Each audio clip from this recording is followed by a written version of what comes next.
হৈ গ'ল তেওঁ এজন সাংসদ হিচাপে এই তিনিখন জিলা যোৰহাট শিৱসাগৰ চৰাইদেউ কোনোবা এদিনা আমাৰ জিলাখনৰ ডিচিৰ লগত তেওঁৰ ডেভেলপমেণ্ট ৰিলেটেড ইছ্যু এটাত 5 মিনিট মিটিং কৰিলেনে আজি ইমানবিলাক মিউনিচিপালিটি কমিটি আছে শিৱসাগৰ যোৰহাট তিয়ক চৰাইদেউ ডিমৌ নাজিৰা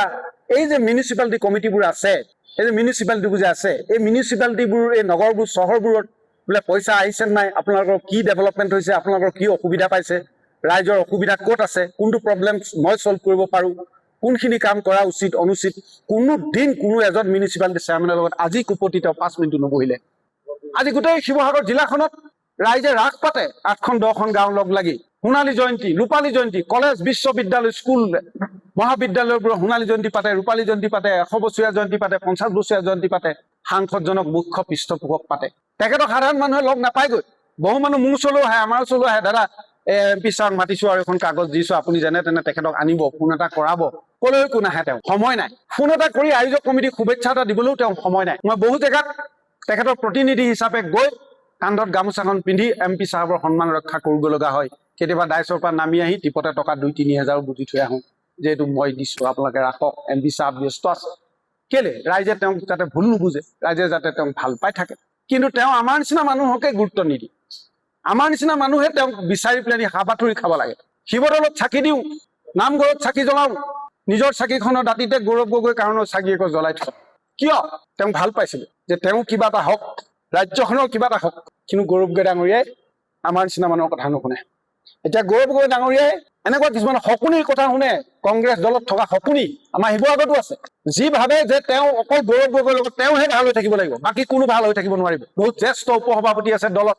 আজিলৈকে ভালনে বুলি গৌৰৱ গগৈ ডাঙৰীয়াই মাত এষাৰ দি নাপায় দলৰ নেতাকৰ্মীসকল কাৰোবাৰ বিয়া হ'ল কাৰোবাৰ এক্সিডেণ্ট হ'ল কাৰোবাৰ মাক দেউতাৰ আত্মীয় স্বজন ঢুকালে বিপদৰ সময়ত ফোন কল এটা নাই এনেকে কি দল চলে এনেকে কি কংগ্ৰেছে শাসনৰ বাক জুৰি ল'ব পাৰে তুমি 3 বছৰ এমপি হলা তুমি তৰুণ গগৈ ছাৰ প্ৰাক্তন মুখ্যমন্ত্ৰী পুতেক হল বুলিয়ে তুমি কি সৰ্বজান্তা নেকি তুমি সব জানিবা নেকি তোমাক আমি একো কথা ক'ব নোৱাৰিম নেকি আৰে বাবা আমি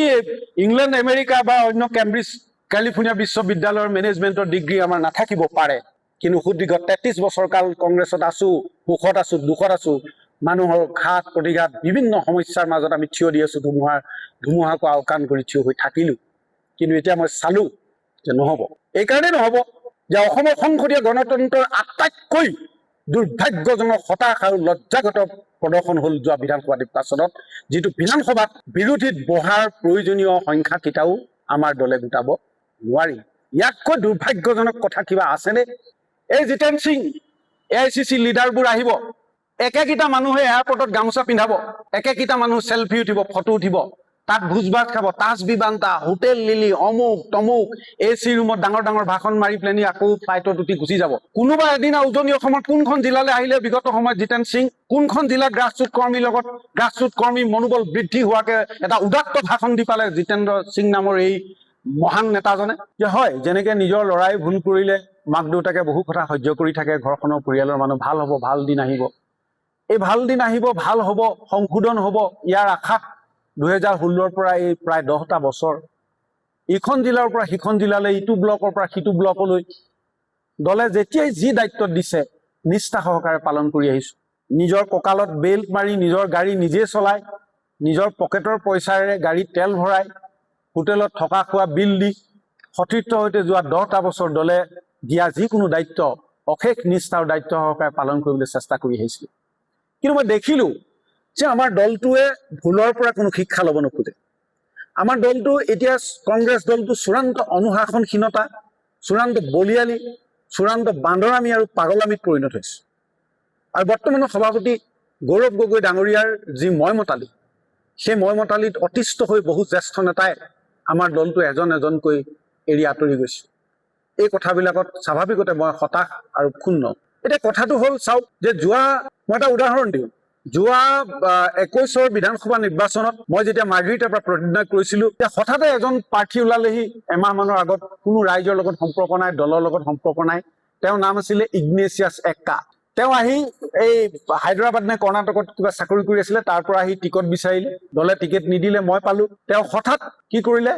এই বিজেপি দলৰ যিজন সেই সময়ৰ প্ৰাৰ্থী আছিলে বৰ্তমানৰ বিধায়ক ভাস্কৰ শৰ্মা ডাঙৰীয়াৰ কাষ চাপিলে আৰু তেখেতৰ পৰা মই শুনিছো তথ্য প্ৰমাণ আছিলে মোৰ হাতত তেখেতৰ পৰা টকা পইচা লৈ মোৰ বিৰুদ্ধে তেওঁ নিৰ্দলীয় হৈ প্ৰতিদ্বন্দ্বিতা কৰিলে, যাৰ ফলত মই নিৰ্বাচনটোত হাৰিব লগা হ'ল। আৰু এই গোটেই কথাখিনি মই তথ্য সহকাৰে সেই সময়ত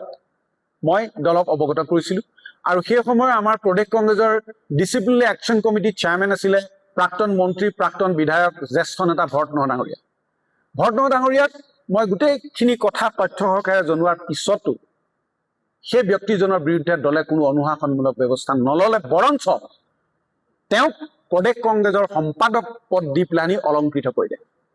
এই কথাটোত স্বাভাৱিকতে মই ক্ষুণ্ণ হৈছিলোঁ, অপমান বোধ কৰিছিলোঁ যে দলে মোৰ প্ৰতি কোনো ন্যায় বিচাৰ নকৰিলে। ঠিক তেনেকৈ চাওক আপোনালোকে যে বিগত সময়ছোৱাত মাননীয় প্ৰাক্তন জনপ্ৰিয় মুখ্যমন্ত্ৰী তৰুণ গগৈ ছাৰৰ শাসনভাৰ পিছৰ পৰাই আমাৰ দলটোত চূড়ান্ত যিখিনি অনুশাসনহীনতা হৈছে তাৰ এটা উদাহৰণ মই দিব লাগিব। সেইটো হ'ল যে যোৱা আগৰ যিবোৰ ৰাজ্যসভাৰ নিৰ্বাচন বা মহামান্য ৰাষ্ট্ৰপতিৰ নিৰ্বাচন, এই নিৰ্বাচনবোৰত আমাৰ দলটো কংগ্ৰেছ দলৰ বহু বিধায়কে ক্ৰছ ভোট কৰাৰ কথা আপোনালোক সকলোৱে বিদিত। এই কথা আপোনালোকে বাতৰি কাকত, মিডিয়া সকলোৱে জানে, ছ'চিয়েল মিডিয়া চবেই জানে। আৰু এই কথাটোৰে আমাৰ দলটোৰ আভ্যন্তৰীণ এটা কণ্ডলৰ সৃষ্টি কৰিছিলে।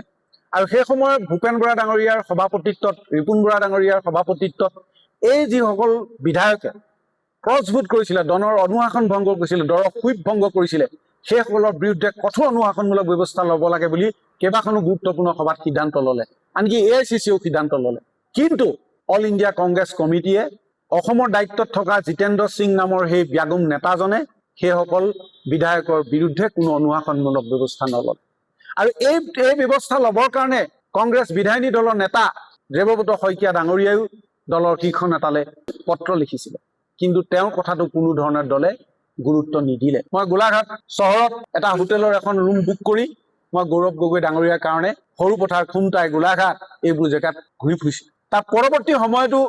2019তো গৌৰৱ গগৈ ডাঙৰীয়া পুনৰ যেতিয়া কলিয়াবৰৰ পৰা সাংসদ হৈছিলে, তেখেতৰ প্ৰতি আনুগত্য প্ৰকাশ কৰিছোঁ, যি পাৰোঁ সহায় সাৰথি কৰিছোঁ। আৰু যোৱা 2024 লোকসভা নিৰ্বাচনত যোৰহাট লোকসভা